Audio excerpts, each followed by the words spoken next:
दिन से भूखल बिया कुछ न खैले पिया। 9 दिन से भूखल बिया कुछ न खैले पिया। हमरे ला करेली नवरात्र ये देवी माई पगली हमार। हर साल काला सारा खाइए देवी माई पगली हमार।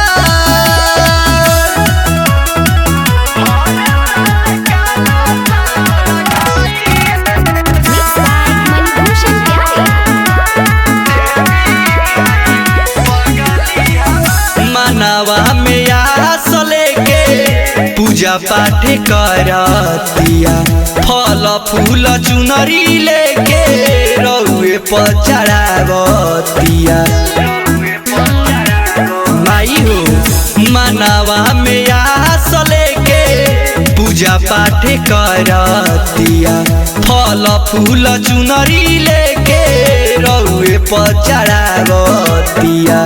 रउए चरण में सिरवा झुकावतारी देवी माई पगली हमार। हर साल काला सारा खाइए देवी माई पगली हमार।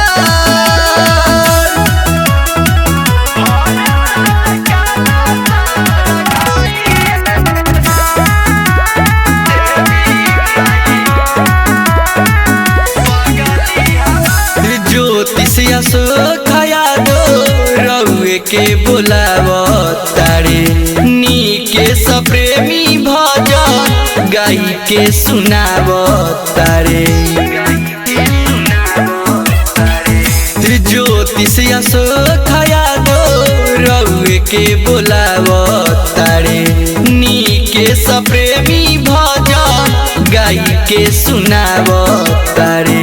घर घर बाटली प्रसादी देवी माई पगली हमार। हर साल काला सारा खाइए देवी माई पगली हमार। ए देवी माई श्रद्धा पुरा दी हमरा पगली के। Recording studio.